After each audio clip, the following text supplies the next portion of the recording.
By Kenneth Dickerman and Kenneth Dickerman. Photo editor. Email bio. Rodrigo Ab. January 9 at 6 a.m. Steam rises from the terrain in San Miguel Los Lotes, Guatemala, devastated by an eruption of the volcano of fire. Rodrigo Abd AP. Elmer Vasquez stands amid clouds of hot ash, where he thinks his home once was, as he searches for the remains of his family. Rodrigo Abd AP. At times, it can seem as if there are more volcanic eruptions than ever. Just this past year, the following volcanoes erupted, among others: Mount Sinabung, Mount Agung in Anak Krakatau in Indonesia, Villarrica in Chile, Mount Etna in Italy, Japan's Shinmotic Peak, the Philippines' main volcano, and Kilauea on Hawaii. The news cycle was taken over, for at least a little while in the United States, by the ongoing eruption of Kilauea. Coverage of these eruptions can sometimes lead people to believe all kinds of myths about volcanic activity. But it turns out that volcanic eruptions are not really all that rare. By some estimates, there are between 50 and 70 volcanic eruptions per year. In a May piece for the Post's Outlook section, Eric Clementi, an associate professor of geosciences at Denison University, wrote to dispel some of the myths that creep into the news when our imaginations are captured by prominent eruptions. One is the perception that volcanoes are more active than they have ever been today. Clementi writes, "The Earth is not becoming more geologically active. Geologic activity over time has an ebb and flow, with some patches that have more eruptions or earthquakes, and some patches that have fewer. At any given moment, there are at least 8 to 12 volcanoes erupting around the world, which is to say, it's always happening, and there's no reason to think those numbers have varied much over time." That said, volcanoes can and still do wreak havoc, cause major damage and even death. Associated Press photographer Rodrigo Ab documented the aftermath of one such instance 6 months ago, when Guatemala's volcano of fire erupted with 1,300-degree molten rocks and black clouds of ash that smothered villages and buried at least 194 people alive.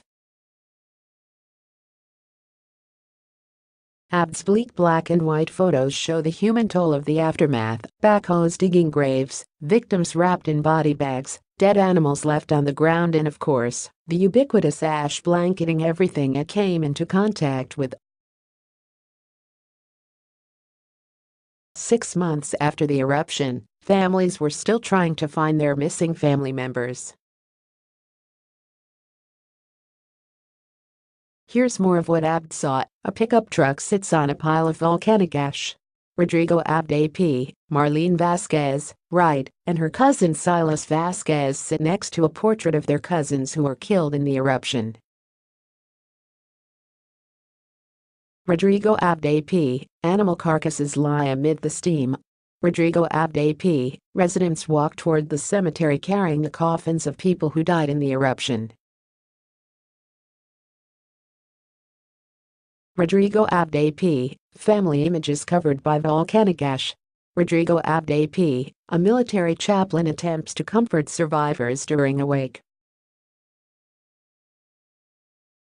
Rodrigo Abd AP, people attend the burial of 70-year-old Juan Toma Lopez.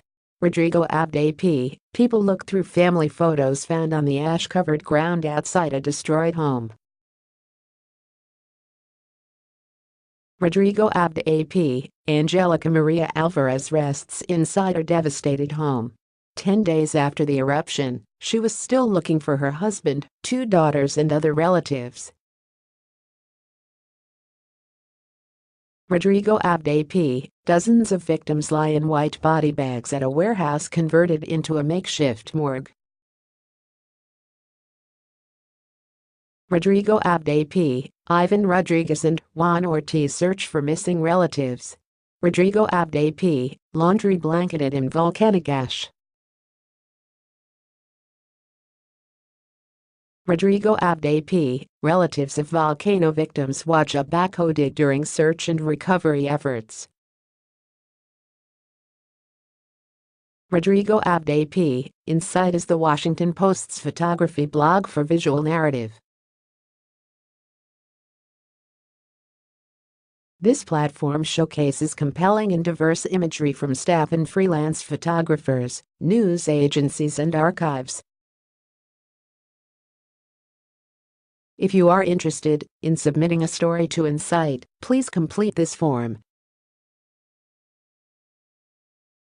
More on Insight. A photographer documents the heart-wrenching final moments of pet owners with their dying pets cold, dry and lonely in one of the most remote places on the Indian subcontinent. A lonely quest for survival, the elderly left behind in Venezuela.